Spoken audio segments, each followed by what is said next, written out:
Assalamualaikum warahmatullahi wabarakatuh. Perkenalkan, nama saya Nidaniatul Jannah. Saya mahasiswa semester 2 program studi Magister Administrasi Publik Universitas Sultan Ageng Tirtayasa. Dalam kesempatan kali ini saya mencoba untuk mempresentasikan sebuah permasalahan publik di daerah Kabupaten Pandeglang, yang dimana ini adalah presentasi saya sebagai bagian dari tugas mata kuliah kebijakan publik yang diampu oleh Ibu Dr. Ayuning Budiati MPPM. Nah, di dalam presentasi kali ini saya mengambil tema tentang penyediaan penerangan jalan umum daerah di Kabupaten Pandeglang. Bisa kita lihat sendiri di laman pertama presentasi saya. Di sini saya sengaja langsung menampilkan hasil pencarian dari laman Google tentang PJU Pandeglang. Jadi kalau teman-teman masukkan kata PJU di Pandeglang, yang muncul itu adalah keluhan dan permasalahan yang dialami warga Pandeglang tentang penyediaan penerangan jalan umum di wilayah Pandeglang. Bisa kita lihat di sini teman-teman ya, dicuekin PJU di wilayah perkotaan Pandeglang mati. Yang kedua, minimnya PJU dan macet jadi tantangan wisatawan ke Pandeglang. Nah, di poin 2 ini juga harus mendapat perhatian dari kita semua, karena Pandeglang adalah salah satu wilayah di Provinsi Banten yang memiliki sumber daya alam yang sangat melimpah teman-teman, terutama di bagian pertanian dan wisata ya. Buktinya apa? Buktinya di Pandeglang Selatan itu ada yang namanya kawasan ekonomi khusus Tanjung Lesung yang sudah disahkan oleh Presiden Joko Widodo, di mana ini kalau misalkan dikelola dengan sangat baik, termasuk penyediaan penerangan jalan umum di malam hari, ini akan menjadi destinasi wisatawan yang sangat menarik ya bagi wisatawan domestik maupun turis atau luar negeri ya. Kita langsung masuk ke halaman 2 teman-teman ya. Nah, di sini saya sudah menyediakan tentang desain permasalahan penyediaan penerangan jalan umum di daerah Kabupaten Pandeglang melalui media atau bentuk fishbone diagram teman-teman ya.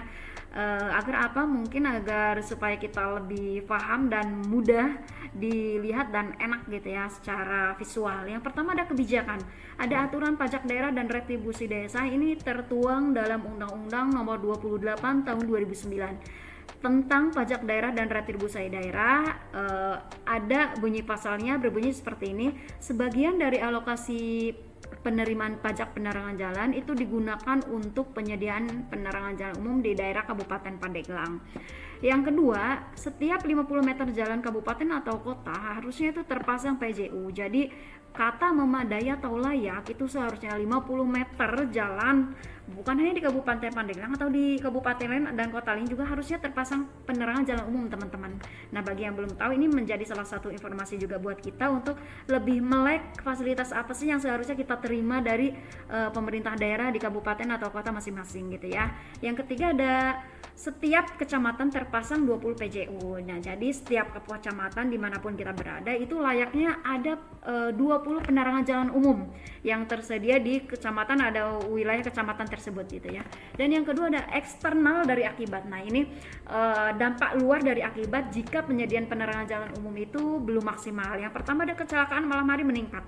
Saya mengutip dari laman Radar Banten ya, yang diposting di November 2023, bahwa kecelakaan malam hari di Pandeglang itu meningkat dalam kasus peningkatan korban kematian gitu ya. Jadi dari 71 kasus di 2022 meningkat 7 orang menjadi 77 kasus di 2023. Dan ini juga harus menjadi perhatian dari pemerintah, karena salah satu penyebabnya adalah jalan berlubang dan tidak didukung dengan penerangan jalan umum ya. Jadi minim, sudah jalannya berlubang, penerangan jalan umumnya juga tidak memadai gitu kan, lengkap sudah di Pandeglang ya. Yang kedua ada kejadian kriminal malam hari meningkat. Ini juga saya dapat dari Polres Pandeglang juga sama. Salah satu yang menjadi penyebab untuk melakukan tindakan kriminal bagi oknum-oknum gitu ya di Pandeglang itu salah satunya melalui wilayah rawan yang minimnya penerangan jalan umum, jadi yang gelap gitu teman-teman ya.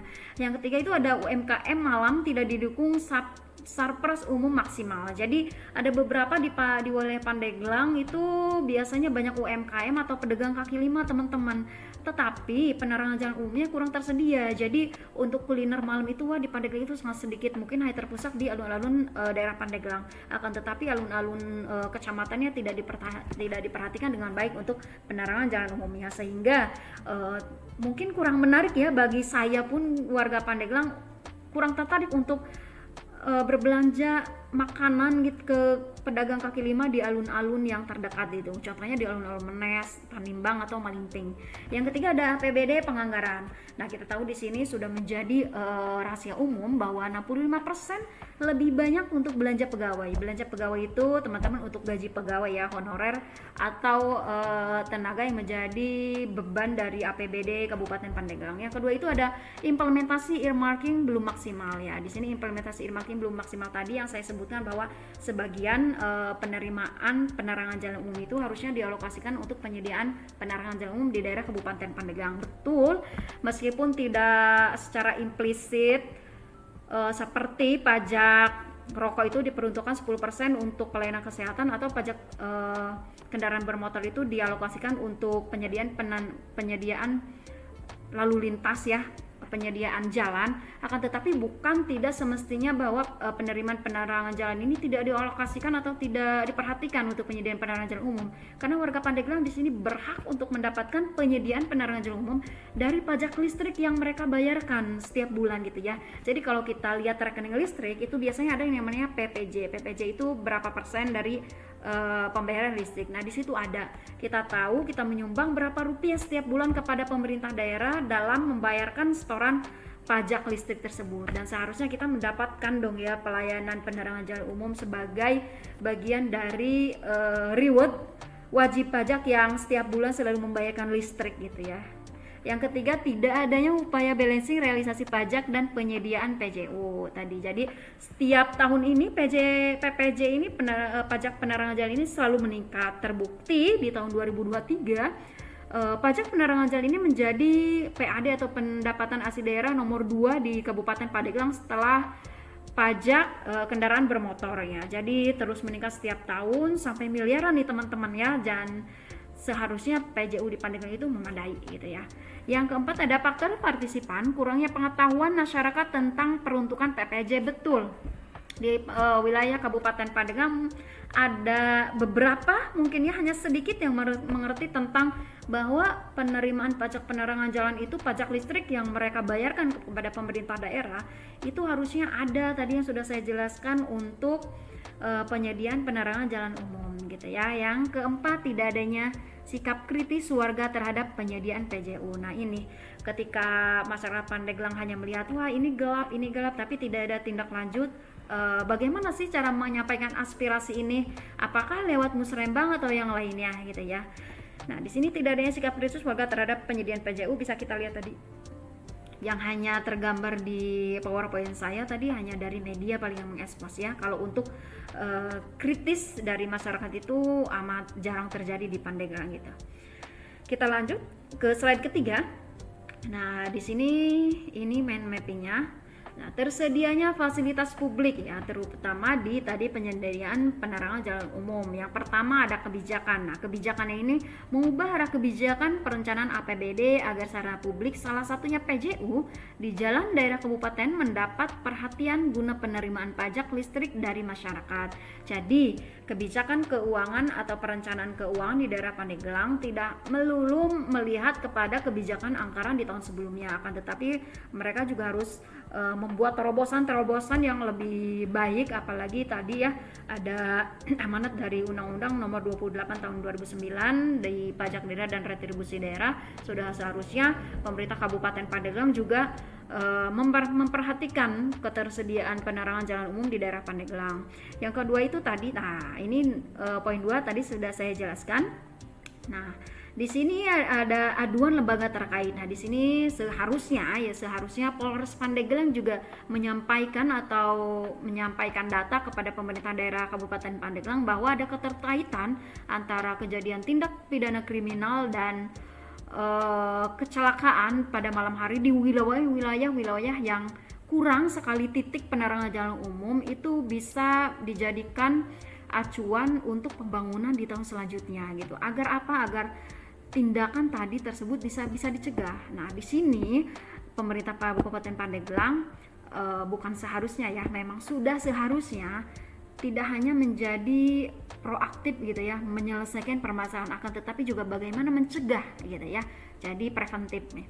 Yang keempat ada penerimaan dan realisasi PPJ. Ya, di sini ada angka realnya, angka PPJ pada tahun 2023. Ini kita peroleh data dari ini yang keempat teman-teman ya, datanya dari Radar Banten, di mana target penerimaan penerangan jalan di daerah Kabupaten Pandeglang itu mempunyai target sebesar 17 miliar 500 juta teman-teman. Nah, sedangkan penerimaan PPJ-nya di tahun 2023 sampai dengan Desember kemarin itu sudah diterima pemerintah daerah Pandeglang itu sebesar 15 miliar 200 juta. Jadi di sini adalah PPJ itu penerimaan PAD terbesar nomor 2 setelah pajak kendaraan bermotor. Nah, di sini teman-teman ya, kalau tadi pajak kendaraan bermotor mungkin dialihkannya ke jalan, PPJ mudah-mudahan di tahun depan atau tahun selanjutnya bisa tersedia untuk di penyediaan penerangan jalan umum. Nah, di sini peran media lokal dan nasional. Tadi peran media lokal dan nasional sudah bisa kita lihat ya, karena di awal slide presentasi saya tadi saya sudah melihat hasil dari pencarian laman by Google. Di situ ada beberapa media lokal di Banten, dari Radar Banten atau yang lainnya sudah mengekspos bahwa ketersediaan PJU di Pandeglang itu minim sekali teman-teman ya. Yang terakhir masuk pada program Musrenbangdes. Nah, di sini Musrenbangdes itu musyawarah perencanaan pembangunan desa. Pembangunan desa ini melalui Musrenbang mudah-mudahan tidak hanya menjadi simbol seremoni untuk keaktifan partisipasi publik atau dari desa ya. Jadi membangun itu kan dari desa lewat Musrenbangdes. Mudah-mudahan poin-poin yang hasil dari Musrenbangdes ini tidak hanya menjadi poin semata, akan tetapi juga dapat menjadi acuan dalam perencanaan kerja untuk pemerintah Kabupaten Pandeglang. Kita masuk kepada infografis, karena ini mind mappingnya sudah saya jelaskan ya, mind mappingnya. Di sini ada road infographic penyediaan PJU di Kabupaten Pandeglang. Nah, ini infografisnya. Saran praktis demi mengurangi akibat dari tidak memadainya jumlah PJU di daerah Kabupaten Pandeglang. Jadi ini saran praktis teman-teman ya. Kalau saran akademis mungkin bisa melalui anggaran APBD yang begitu lama dan butuh analisis anggaran ke depannya. Kalau saran praktis bisa kita lakukan besok, bulan depan atau kapan juga, dan ini sudah dilaksanakan sebagian. Yang pertama itu gotong royong. Gotong royong untuk apa teman-teman? Karena tadi pemerintah daerah belum bisa menyediakan dengan layak jumlah titik penerangan jalan umum. Nah, di sini masyarakat juga harus gotong royong teman-teman. Untuk apa? Untuk memangkas rumput liar sekitar jalan yang belum tersedia PJU. Jadi setelah saya jelaskan tadi bahwa analisa alam di Kabupaten Pandeglang itu memang masih banyak di pertanian dan alam gitu ya, hutan. Nah, di sini warga Pandeglang juga harus turut serta bergotong royong untuk memelihara jalan umum di sekitaran lingkungan kita sendiri. Untuk apa? Untuk kita juga ikut membantu menyediakan kenyamanan dan keamanan bersama melalui gotong royong untuk di jalan daerah Kabupaten Pandeglang gitu ya. Yang kedua ada aktif dalam Musrenbangdes, menjadikan usulan pembangunan penyediaan PJU. Jadi ketika ada agenda Musrenbangdes dari desa, harusnya PJU ini kalau misalkan mereka aktif dan kritis itu menjadi kebutuhan fisik yang harus ada dalam poin Musrenbangdes teman-teman. Yang ketiga ada peningkatan patroli di area rawan kriminal. Nah, ini juga harus diperhatikan dari polsek ya, polsek di kecamatan yang menurut wilayahnya cukup rawan terjadi tindakan kriminal juga harus terus dilakukan patroli agar keamanan dan kenyamanan masyarakat dalam menggunakan jalan daerah di Kabupaten Pandeglang itu bisa nyaman dan tenang. Nah, seperti itu presentasi dari saya tentang kebijakan publik dalam menganalisis penyediaan penerangan jalan umum di daerah Kabupaten Pandeglang. Cukup sekian dari saya, kurang lebihnya mohon maaf. Sampai jumpa kembali. Wassalamualaikum warahmatullahi wabarakatuh. Salam Magister Administrasi Publik.